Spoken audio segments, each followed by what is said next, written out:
Добрый вечер, уважаемые телезрители. В прямом эфире Абхазского телевидения программа «Тет-а-тет». Мы продолжаем серию специальных выпусков, посвященных ситуации в нашей стране. Сегодня в нашей студии общественный деятель, журналист, публицист Надежда Венедиктова. Здравствуйте, Надежда. Спасибо, что пришли к нам в студию и согласились ответить на вопросы, которые волнуют все наше общество.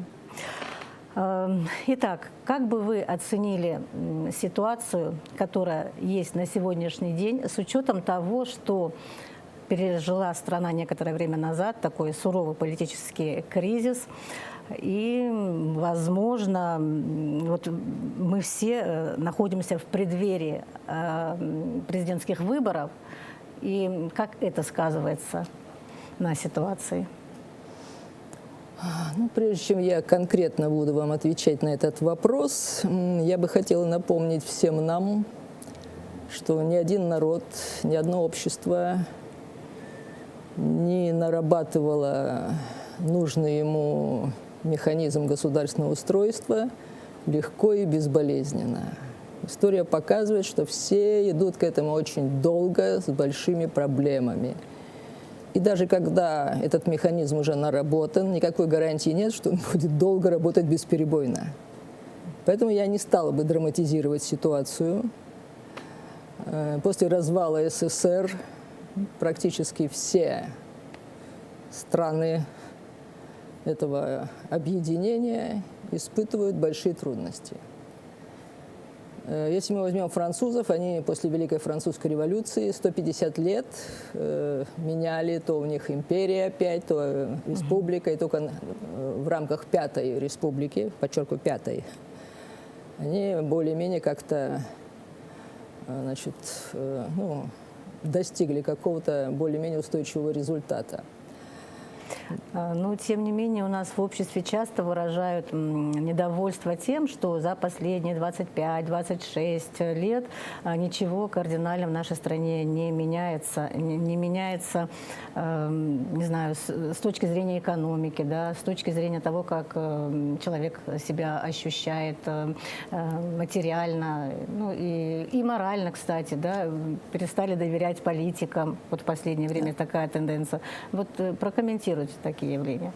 Я бы сказала, что недоверие к политикам меня серьезно беспокоит, потому что, во-первых, это недоверие имеет под собой основание. У нас сейчас происходит смена поколений в политической элите, и мы ничего не сделали или сделали очень мало для того, чтобы подготовить поколение следующих лидеров. Это объясняется и войной, и долгой изоляцией, и сейчас, в общем, наши граждане достаточно ограничены в своих передвижениях, в своих возможностях узнать, как живут другие народы. Вот. И поэтому мы имеем сейчас такое промежуточное время. Второй момент, честно говоря, наши граждане, ну, скажем так, я буду честно говорить, плохо понимают, что такое современная экономика, как она работает. И не только наши граждане, но и наша политическая элита. Когда я слушаю то, что политики говорят в своих программах, в своих выступлениях,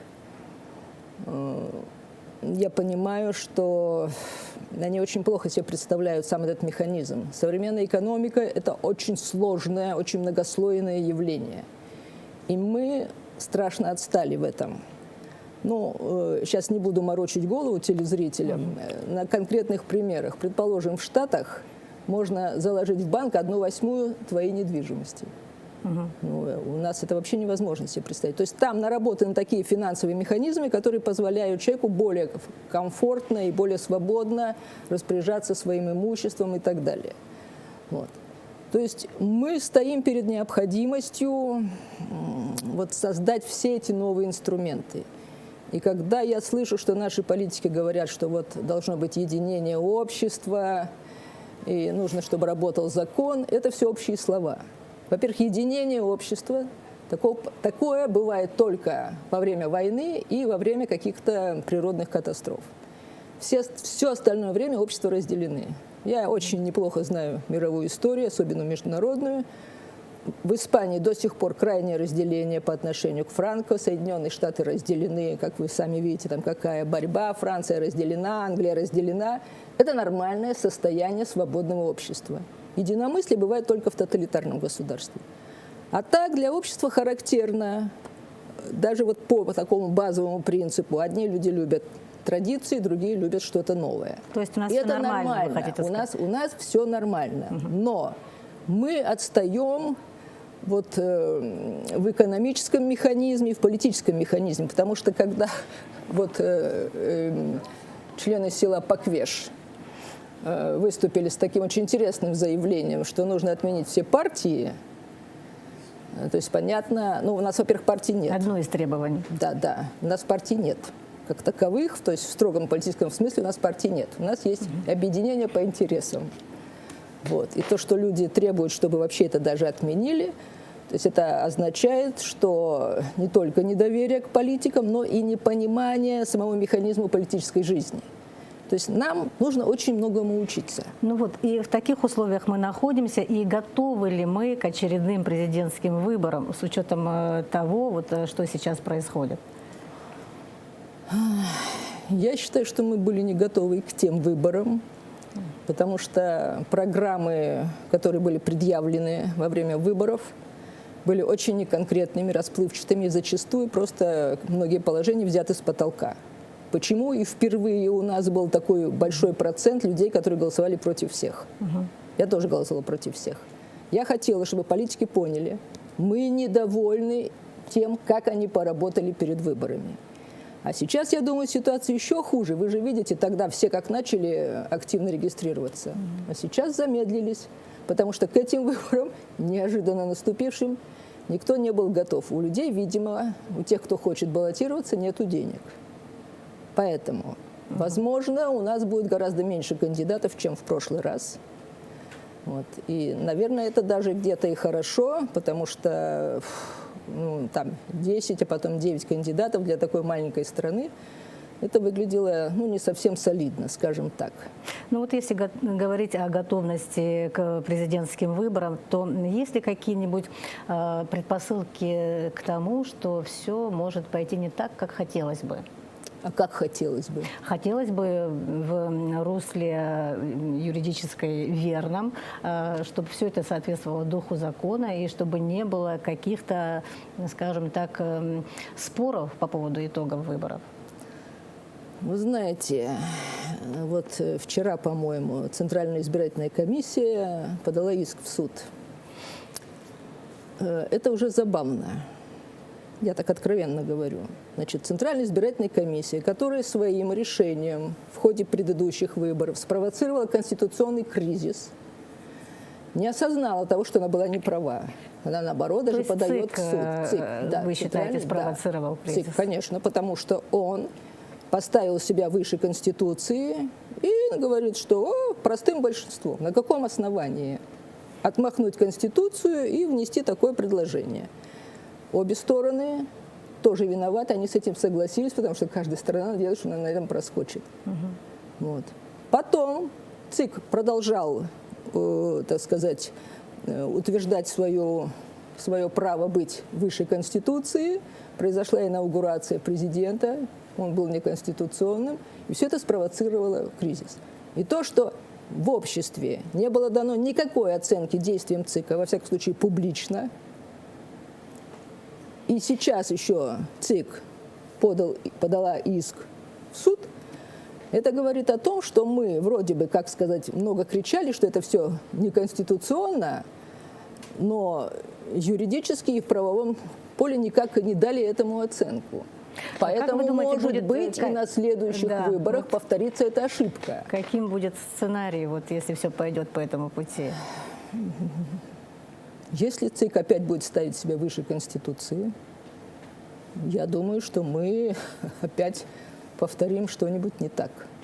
Что бы вы могли сказать о том, насколько активно проявили себя депутаты, парламент наш, который обязан принимать какие-то законы, и ЦИК, насколько мы знаем, и как нам говорили, действительно обращался с предложениями, с призывами предпринять какие-то меры и принять какие-то законы, которые бы вот эти разночтения бы устранили? Ну, я думаю, что парламент, вот как раз сегодня там были сообщения в прессе, что готовятся какие-то поправки, они должны довести это дело до ума. В конце концов, мы должны получить четкую инструкцию к тому, как нужно подсчитывать итоги выборов. Как проводить, у нас более-менее, так сказать, отработана процедура, хотя и там всякие слухи ходят, но не пойман не вор. Вот. А сама процедура, я, например, категорически против того, чтобы убрали графу «против всех». Зачем вы лишаете нас права голоса? Мы должны высказать свое мнение. Вот. И должно быть четко поставлено, что во втором туре вот так, как написано в Конституции. Мы должны на этом настоять. Если закон предполагает какие-то разночтения, то почему именно на ЦИКе лежит вина? ЦИК должен был, во-первых, там нельзя сказать, чтобы какие-то разночтения. При внимательном чтении этой статьи совершенно понятно, что выиграет тот кандидат, который получил чистое количество голосов больше, чем противоположный кандидат, плюс те, кто голосовал против всех. Четко там написано. Я не вижу никаких оснований для разночтений. В тех случаях, если ЦИК, ЦИК обязан же с самого начала, еще до, так сказать, окончательных итогов выборов, определиться в этом. Если у него это вызывало сомнения, пожалуйста, у нас есть Конституционный суд, обратитесь туда. Обращались. Вот. Обращался. Ну и Конституционный суд должен был в краткие всего сроки. Этого не произошло. Те должны были то, эти должны были сделать так-то, но в итоге никто не среагировал, мы получили то, что мы получили. Значит, вот мы должны учесть все эти уроки и к этим выборам уже подойти более готовыми в более четком правовом поле. Я другого выхода не вижу. На сегодня ЦИК зарегистрировал 2 кандидата, как вы сказали, не такое большое количество, как будто эти повторные выборы произошли все-таки неожиданно, да? Но это 2 человека, Асламжания и Дзябжба, Леонид Юрьевич. Вот. И как вы считаете, будут ли еще баллотироваться активно кандидаты в президенты и будут ли новые лица, на которые сейчас у нас в обществе, как все говорят, есть запрос? Ну, я думаю, что, конечно, кандидаты еще будут. Что касается новых лиц, понимаете, само понятие «новое лицо» вызывает недоверие у вас? Нет, нет, оно не вызывает у меня недоверия. Перемены нужны. Это безусловно. Просто, понимаете, новое лицо – это не всегда хорошее лицо. То есть для того, чтобы вызвать доверие избирателей достаточной массы, нужно зарекомендовать себя еще до выборов, правда? Если вдруг появляется новое лицо и говорит бла-бла-бла-бла-бла, тут будет прекрасно, тут хорошо, тут вообще... То есть предпосылок не было к тому, чтобы кто-то появился вот, сейчас? В моем представлении, предположим, за какого кандидата бы я проголосовала? Если бы я видела, что за несколько лет до выборов человек проявляет какую-то созидательную деятельность, какую-то активность, он нарабатывает себе общественный капитал. То есть мы видим, он может что-то организовать, он может проявить инициативу, он может довести эту инициативу до конца. И тогда мы начинаем думать, что да, у этого человека есть задатки руководителя. Просто, понимаете, быть министром и двигаться в рамках определенных полномочий, это еще А есть ли у них важно. Возможность двигаться у новых людей в рамках Вы знаете, того, что давайте, тех условий, которые опять возьмем опять конкретный пример. Вот Горная Абхазия, правда? Вот человек не ждал никаких там это. Вот ему захотелось, у него есть такой интерес в жизни. Он это делает. Потом он с этими насекомыми боролся, потом убирали мусор и так далее, и так далее. То есть у человека уже есть какой-то общественный капитал, есть доверие к нему людей. А ничего не делать, просто, так сказать, все время сотрясать воздух, это ни о чем, понимаете? У нас в стране большое количество проблем. Всегда можно взять какую-то проблему и не только кричать о ней, а что-то делать, привлечь людей. Вы знаете, сообща можно сделать очень многое. И в истории этому масса примеров. Вот проявите созидательный порыв, доведите его до конца, тогда я скажу своим читателям, граждане, посмотрите, он человек, да, вот что-то он хочет, и он что-то делает. А просто зарегистрироваться и сказать, что, ой, я хочу быть президентом, это смешно. Если бы вы оценивали вот первые выборы, которые прошли до этого, да, могли бы вы сказать, было ли какое-то наполнение какими-то программами, какими-то конкретными идеями, которые вот вы жалеете, допустим, что они не прошли вот в тот раз? Вы знаете, было очень мало конкретики. Понимаете, просто написать, что мы должны стать лидером экономического развития в Причерноморье, как это было в одной из программ, это значит расписаться в своей полной экономической несостоятельности.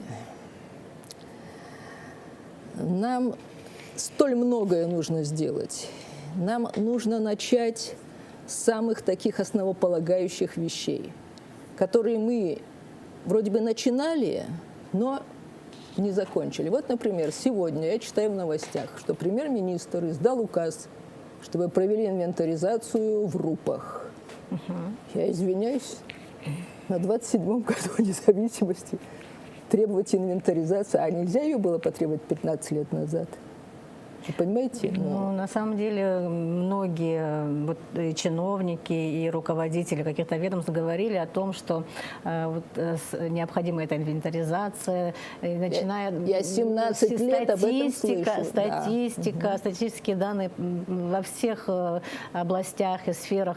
Но на самом деле либо на это нет денег, либо как-то не доходили руки, потому что всегда какие-то насущные проблемы решают наше руководство. Вот и в этой связи, конечно... Без инвентаризации нельзя решить насущных проблем. Если это до сих пор нашему руководству непонятно, то это вызывает большой скепсис. Вы знаете, есть какие-то основополагающие вещи. Вот, например, когда Багапш первый раз пришел к власти, они создали комиссию для того, чтобы разработать земельный кадастр. Без земельного кадастра, как показывает мировая экономика, не может быть никакого существенного экономического развития, потому что эта сфера не устоявшаяся. Вот мировые экономисты уже давно установили, что такой существенный, то есть, вернее, устойчивый экономический рост в странах Запада начался в конце XIX века, когда были все земельные права и все остальное урегулировано. А у нас люди в селах вообще даже не обладают никакими документами на свои родовые дома. Они говорят, и все так знают, что это мое. Ну, извините, на этой фразе нельзя заниматься экономической деятельностью. Проблемы экономики у нас имеют очень глубокие корни, на самом деле. Да, я и как журналист, разговаривая с людьми, которые пытаются что-то изменить, они всегда упираются в проблему, от чего плясать, от чего начинать, понимаете? И на самом деле были попытки, были попытки, но, к сожалению, как-то это все не доходило до конца, не доводилось, вернее, до конца, но... Может быть, кстати, в этом и виновата наша такая нестабильная и политическая ситуация, когда постоянно из огня до в полымя, тогда нет поступательного развития. И Багапш сидел первые 5 лет, и премьер-министр тогда был Анкваб, что за 5 лет нельзя было сделать такой зачин, вот, предположим, хотя бы основу земельного кадастра делать. Знаете, На самом деле программа практически готова. Насколько я разговаривала с людьми, которые этим занимаются, просто там есть один нюанс, который не может наша страна решить самостоятельно, без учета мнений. Там дело в программе, которая не совсем сочетается с нашими потребностями и требованиями. Но этот вопрос решается. То есть там нет как бы какого-то отрицательного, категорического отказа, просто он сейчас на стадии решения. Давайте продолжим про кандидатов. Хорошо. Да, хорошо, давайте про кандидатов. Сегодня депутат Илья Гунья выдвинул несколько законопроектов, да, предложил свое видение того, каким должен быть кандидат в президенты. Он назвал, что как бы он не был, скажем так, любителем наркотиков, не был наркоманом, не был судим, там и ряд каких-то еще это общемировые требования. Да. Что бы вы добавили в этот список еще? Вы знаете, это все очевидные вещи. Говорить о них сейчас даже смешно. Кандидат в президенты, зная нашу ситуацию, должен обладать несколькими навыками. Умением создавать команду. Ни один президент не может знать все. Создавать команду, то есть подбирать умелых специалистов из разных областей, которым он доверяет. Это процесс не одного дня, это процесс нескольких лет. Вот так же, как мы с вами, как журналисты, мы же каких-то себе внутренних экспертов подбираем, людей, мнению которых мы доверяем, потому что мы тоже не можем знать все. Значит, команда раз. Кроме того, он сам все-таки должен понимать хотя бы азы современной экономики. Не надо там, пусть он не знает, что такое деривативы второй степени, но он должен понимать все-таки, какие базовые вещи. Потом он должен иметь репутацию человека с характером, человека, который, если он принимает решение, он доводит его до конца. Кроме того, он должен понимать, что закон выше родственных отношений. Вы знаете, мы живем в очень маленькой стране, где очень развиты родственные и соседские связи. Я очень ценю это, но любое явление должно находиться в каких-то рамках. Вот у нас эти рамки очень размыты. Значит, мы должны научиться, и президент должен подать пример, что родственные отношения находятся в определенной области, а в служебной области они не работают. Кроме того, он должен в своей программе дать ряд постепенных последовательных шагов. И сказать, вот если меня изберут, в течение первого месяца я сделаю так, в течение второго месяца мы сделаем так, например, там конкурс на это, и до того, как его изберут, он должен хоть что-то в своей работе, в своей деятельности продемонстрировать, что он способен это сделать. Потому что красиво говорить, это, в общем-то, не так сложно научиться. Тем более сейчас с интернетом и с деньгами можно кому угодно лапшу на уши навесить. Значит, должны быть точки отсчета. Сроков, да, и четкого выполнения. Четкого сценария, да. Что я буду делать вот так вот последовательно. Тогда я поверю.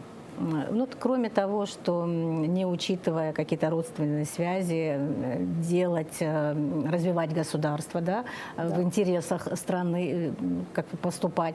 Да. Как вы считаете, что еще президент должен сделать с тем, что чтобы продвинуть страну? Вот сейчас все очень спорят о 20-й статье Конвенции ООН. Для некоторых это как панацея. Вы считаете ее таковой? Нет. Я ценю энергию этой инициативной группы. Конечно, этот закон надо принимать. Но думать, что принятие закона сразу нас всех осчастливит, это их просто политическая и жизненная незрелость.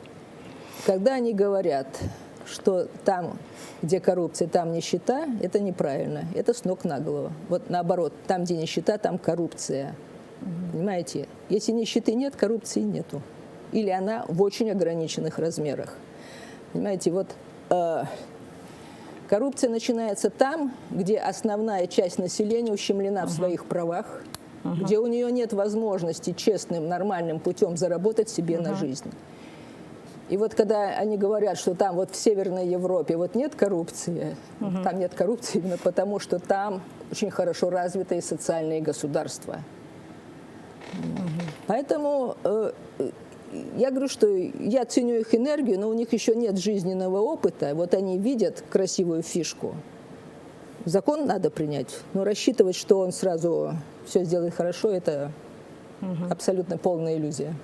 Вы знаете, вот сейчас нам позвонили в студию из ЦИКа и сказали о том, что мы как бы не заявляли о том, что мы там оспариваем решение суда, а заявляем о том, что мы имеем на это право. То есть вот такая там, такой вот оттенок подается. Что мы имеем право на что? Мы имеем право заявить, ну, подать на обжалование вот этого решения суда. Хорошо, пусть. Но еще не подавали, они говорили о том, что это решение будет приниматься коллегиально. То есть, коллегиально в рамках Центральной избирательной комиссии. Да. А до этого решения принимались не коллегиально? Наверное, коллегиально, я так думаю. Нет, да. Это какая-то тавтология. Я не убеждена. Ну, посмотрим. Последим дальше, как на реакцию ЦИК. Может быть, что-то еще мы узнаем. Будет ли создаваться, как вы считаете, какие-то политические союзы во время вот этой предвыборной президентской кампании? Может быть, и неожиданные? Вы знаете, вот когда будут зарегистрированы кандидаты, тогда, наверное, уже можно будет предполагать. Сейчас вот эта нерешительность в регистрации говорит о том, что настолько застигнуты врасплох были основные участники всех этих президентских марафонов, что сейчас они, видимо, усиленно соображают, что, кто, как. Вот. И сейчас мне сложно сказать, не могу сейчас оценить, потому что слишком мало информации.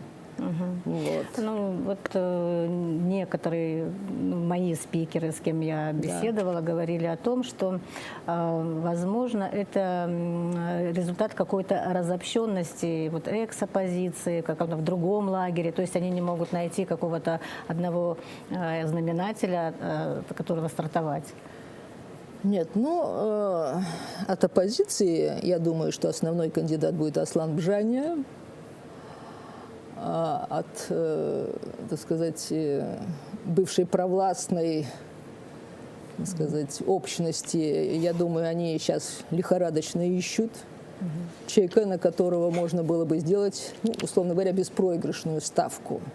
Это, конечно, сложная вещь, вот, потому что все-таки 2 месяца, это, ну, процедурно это нормально, но для того, чтобы заработать репутацию, очень сложно. Тем более, что был лидер, экс-президент у этой части, и вот такая быстрая смена фигуры – это очень болезненный процесс, достаточно долгий. Но я думаю, что это хорошо, что у нас будут какие-то неожиданности, возможно. Понимаете, если появятся новые лица, это, по крайней мере, как-то оживит ситуацию. Знаете, даже если человек попробует и проявит себя хоть как-то, это будет какой-то задел. Вот, например, Франсуа Миттеран, который вошел в историю Франции как последний флорентиец, это с отсылкой к Макиавелли, он дважды проигрывал президентские выборы, а потом выиграл и сидел 2 срока. Поэтому все зависит от политической воли, от умения создать себе положительный имидж и от умения действительно реально что-то делать, а не просто обещать. Прогнозируете ли вы какие-то, скажем так, волнения, возмущения, если, допустим, какую-то из сторон не устроит результаты выборов?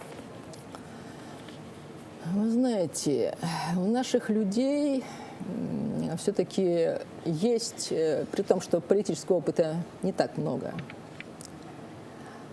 есть это то, что называется элементарное чувство справедливости. Если это будет все сделано четко и прозрачно, я не думаю, что будут какие-то существенные волнения. Потому что люди устали от этой неопределенности, от этой болтанки. Они хотят стабильности. И если выборы будут проведены четко, с соблюдением всех законов, с соблюдением основного закона, Конституции, я думаю, что вот больших волнений не будет. Какие, на ваш взгляд, должен сделать первые шаги вновь избранный президент вот на своем посту для того, чтобы как-то наше общество привести к согласию? И, хотя вы не любите согласие, насколько я поняла. Но я имею в виду к стабильности, к какому-то развитию, чтобы не было, знаете, вот какого-то подавленного настроения у людей. Вот как вы думаете, что он должен предпринять?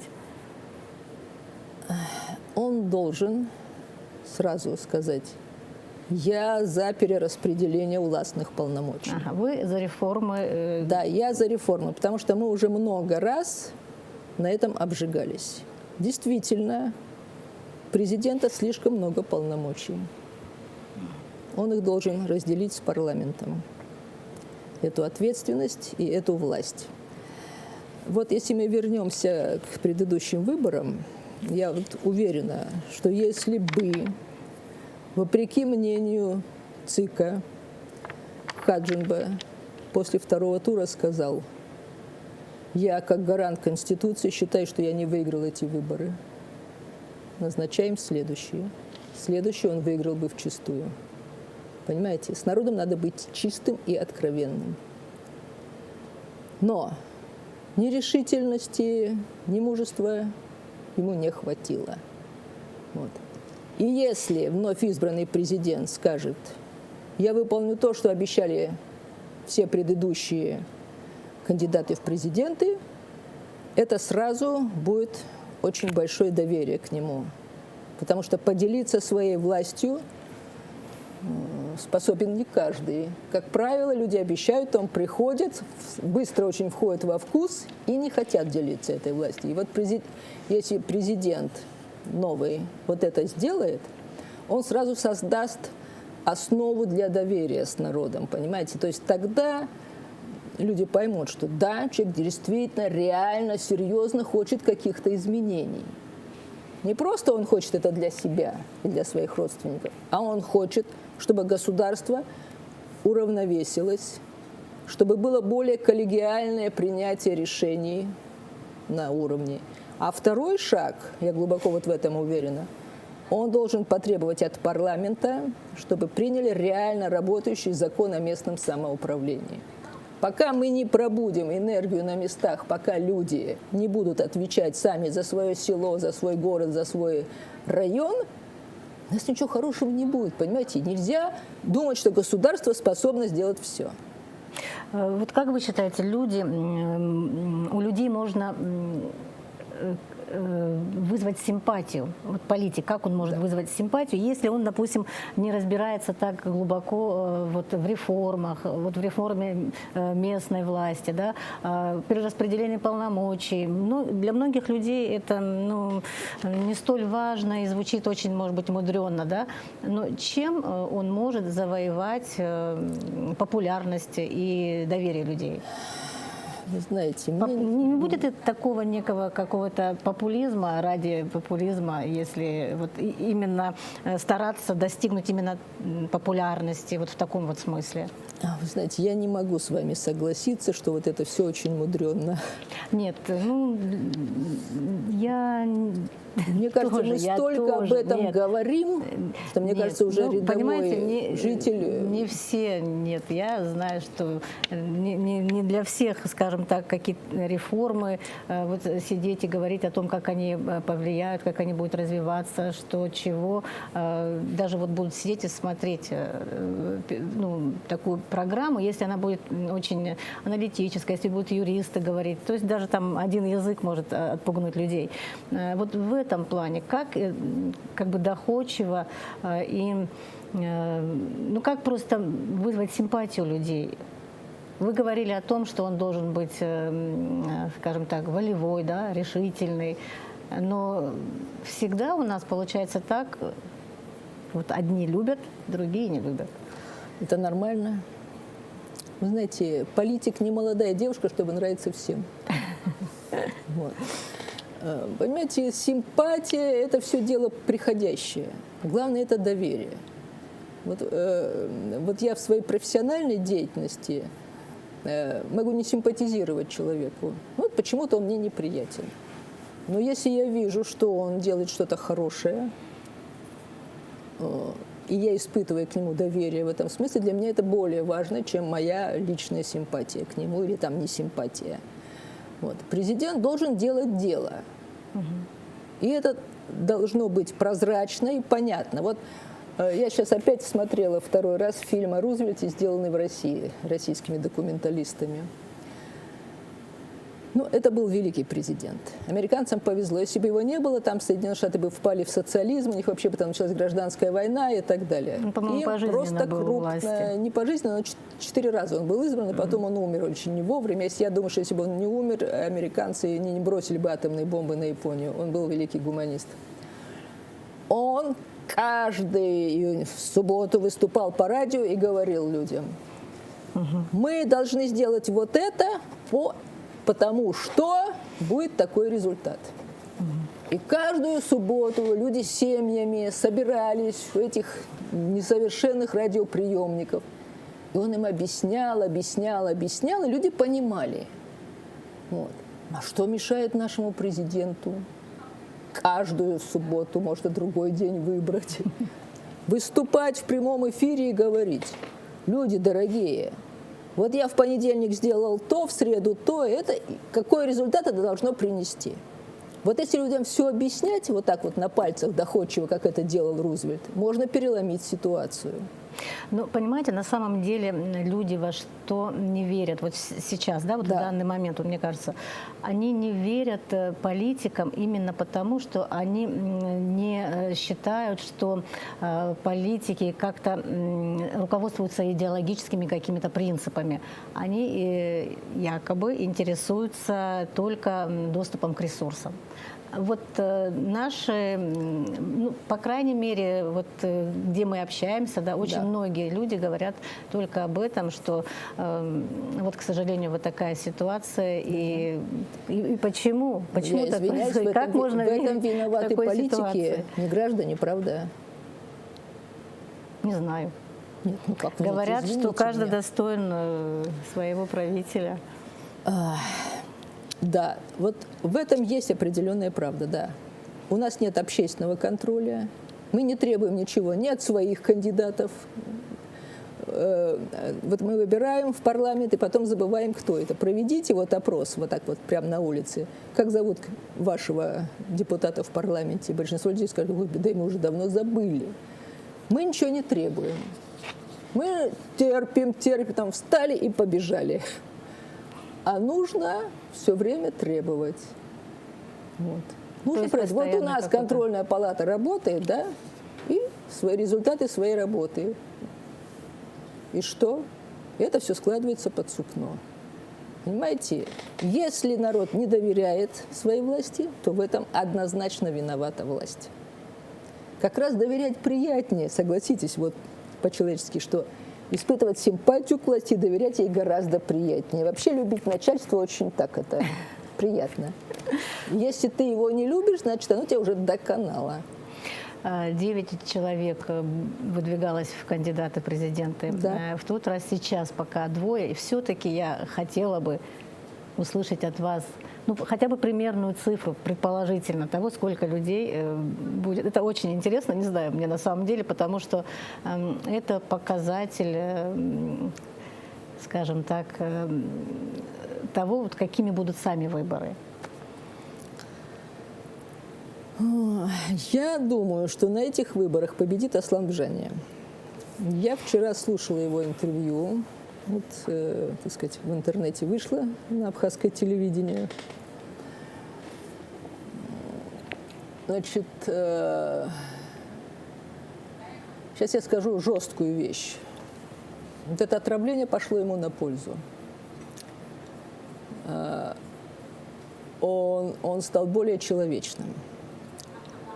Понимаете? То есть он стал более так как-то по-человечески разговаривать. И то, что он там не хочет думать о своих врагах, это такое христианское начало.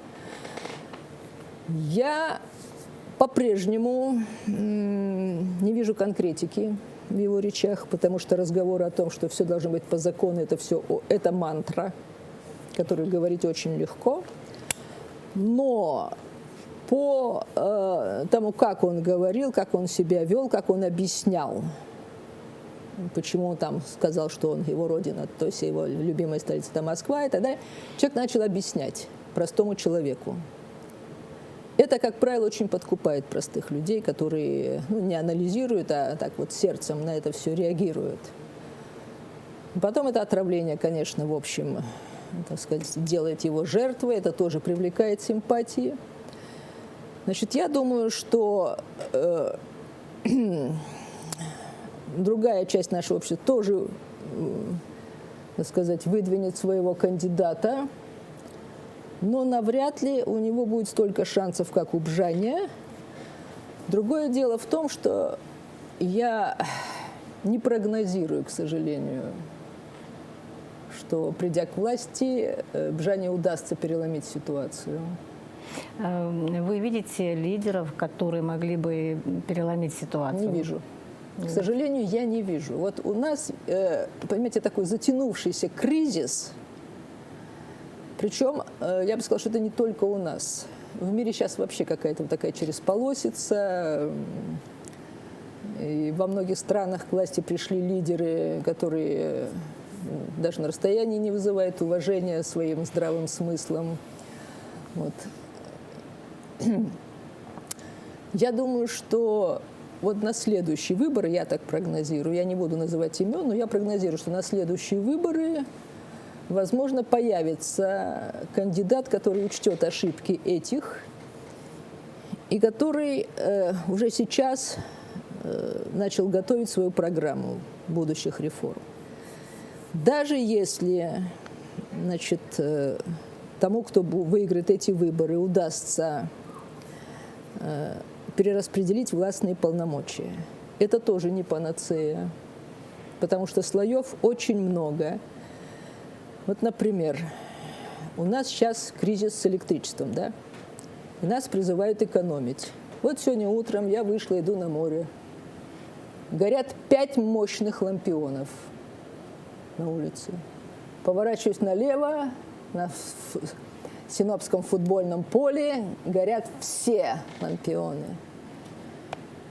Понимаете, мы не придерживаемся элементарных вещей. Мы не экономим. Не воду, но с водой, ладно. Воды у нас надолго хватит, но электричество мы отключаем надолго, и у нас все горит это. То есть или нет механизмов учета, где вот это лишнее, или те, кто ответственны за контроль над использованием электроэнергии, не выполняют свои обязательства, свои обязанности. Я не понимаю. Но когда я выхожу и вижу это. Да, есть такое. Вы считаете, что около 3 человек будет балансироваться? Нет, я думаю, 4-5 будет. Да, будут люди, которые попытаются проскочить дуриком, или это просто как, я так грубо выражаюсь, которые попробуют себе, так сказать, известность какую-то заработать. Вот. Бади, на самом деле нам столь многому надо учиться. У нас, вот, понимаете, вот на элементарных примерах. Вот в городе у очень многих вполне обустроенные квартиры. И ты идешь к ним в гости, заходишь в подъезд, думаешь, мама мия, Мамай прошел, что ли? Что нельзя объединиться, понимаете? Вот сама энергия людей не направлена на созидание в общественном пространстве. Вот хорошо, у нас есть благотворительное общество, это прекрасно. Но почему нельзя взять и починить, сложиться и починить свой подъезд, так, чтобы всем было приятно туда заходить? Ну, будем надеяться, что вот эти реформы, о которых вы говорили, в том числе и местной власти, местного самоуправления, как-то все это помимо реформ есть с мертвой точки. Личная инициатива людей, желание обустроить свою жизнь. Да, ну, возможно, у людей очень много проблем, кроме того, чтобы... ну, я, конечно, за то, что вы говорите, но просто если... Ну, не зря же так, наверное, происходит. Мы же не самые плохие люди на Земле. Да, мы не самые плохие люди на Земле, безусловно. Но, вот, понимаете, все время жаловаться только на власть – это тоже не вариант. Человек сам может вокруг себя очень многое сделать. И у нас есть люди, которые, вот я иду по городу и вижу, человек взял и благоустроил. Да. Его никто об этом не просил. Он сам хочет, чтобы вокруг было красиво.